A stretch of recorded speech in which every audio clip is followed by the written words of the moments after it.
The only way I can be beat is if you cheat. If you cheat. If you play fair and square, I'm gonna win. I mean, What up, y'all? Welcome back. It's Barb City where it's litty. Let's get into it. Before we do, please remember to fill my comments with hashtag BCG, money bags, or unicorns for good vibes. Our first topic is going to be on Love and Hip Hop star Apple Watts. You guys, she did speak out. If you guys do not know, she was in a really bad accident, and she basically let it be known that when the accident occurred, she was under the influence. And she also voiced some frustrations that she had with the people that allowed her to drive that day. So let me play that clip. Check it out. Uh, Even at night, I went to my baby daddy house and I tapped my son on his shoulders. And my son said, I tapped him on his shoulder. I said, good night. And I was drunk as hell. It seemed like when I woke up from my coma, everybody lied to me and stuff. And then nothing. I don't know what I was plugging people. Was I a bully? Like, was people really scared of me or something? They got act hard. It's fine. That's fine. But it's like everybody knew I was drunk. They seen me leave. They see in the car park. I had somebody in my car, and they knew I was drunk. They let me leave, and then I dropped her off. And she said she didn't want to get no confrontation with me. Because the one thing about me, when I'm buzzed, if I feel you coming at me funny or anything, I'm going to go ham on you. It don't matter if you're my fan or not. I don't care. It is what it is. We can be fans tomorrow, we not be fans. But it's the fact that people didn't stop me. It's the fact that people let me leave.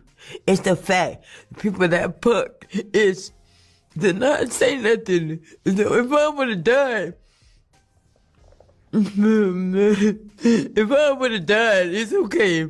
They so used to this. No, you act hard now because I'm like this. Y'all be so hard now. But why y'all didn't save me? This shit, you could have saved a life.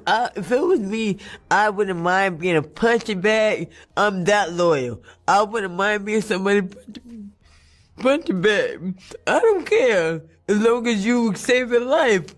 You don't know. So, you guys, there were so many mixed emotions on this situation, including my very own. I do understand both stances, and I do want to give you guys my opinion. But first, let's read some of the comments. She's wrong and right at the same time. Blaming your family for something you knew not to do is crazy. Prayers to her, though. Wow. I had no clue this happened to her. Terrifying how your entire life can change so drastically in 1 second. Another person said, check your peoples when it's time to check them. No matter if they get upset, don't wait till they make the mistake to say something, because one day they won't make it back from that mistake. And one last comment saying, dodging accountability. You knew you were intoxicated and yet you got behind the wheel. So I do agree, right? She is a grown woman, and people know that you are not supposed to operate vehicles or any type of machinery while you are intoxicated. And everybody knows why, right? But for some reason, people still choose to do it, whether it's because they're so intoxicated that they can't think, which I don't believe is the thing, or whether they are just irresponsible, right? But at the same time, I am one of those women who live by the girl's rule. When you show up with somebody, you leave with that somebody as well.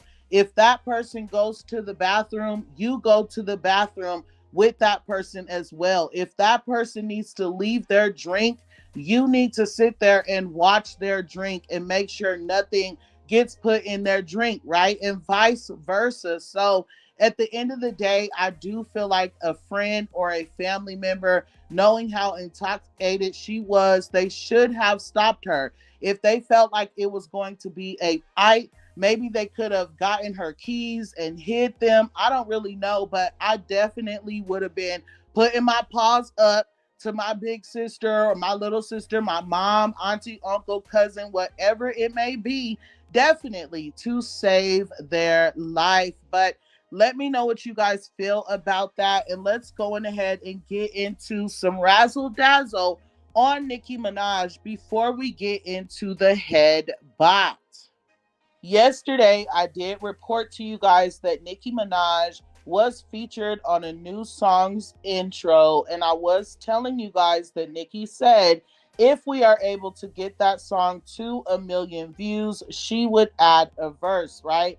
And she was also online telling the Barbs, don't talk to her because she is still on hiatus, okay? So today, she yet again posted to her story, like you guys can see here on Instagram, and she was talking about the song getting to 1 million views and her dropping her verse. She put it out there that the song is now on Spotify, and she basically says she loves absolutely every one of her fans, no matter who you are, where you're from, what race you are, and all those things. She loves you, appreciates you, right? And she also said, if you've ever been in like certain situations where you had to be left by your family members and they had to go somewhere and get things together and then send for you, make sure that you guys read the message at the end of Trinidad Illa's video. Okay, so after all of that, she had the damn audacity to put right there at the bottom in fine print that she is going to be on hiatus until 2026. And I'm fine with that. I'm totally here for it, right? Nicki Minaj has been working hard. She deserves to sit down and she deserves to take a break. I'm just like, I find it very funny how she tried to sneak that in on us, okay? But she did also introduce a new alter ego. I think she said Trinika. So maybe we'll be getting some Trinika until Nicki Minaj comes back in 2026. Let me know what you guys feel, and let's move forward into Botsiana. Her fans called her out about her album yet again, you guys, because she posted this video right here and said, me versus the internet every third Wednesday because they keep trying to shut me up. And her fans automatically thought that she was talking to them, and it was a little bit confusing. But then I was like, well, they do have a really toxic relationship, and she is always dragging them, so I understood. But here are some of the things that they were saying. All we said was put that same energy into music, but that's shutting you up. This is a tip you definitely should listen to. If it's not about music, we don't need to know. Get back to what matters. Sis, it's because there is no album rollout, lead single, album announcement, album anything, just whipped cream and crash out. So if you're going to be on here, they are going to fuss at you, queen. And one last comment saying, LOL, get in the booth and drop music. You've been talking for 2 years. And my only question is, why the F are they calling Botsiana queen?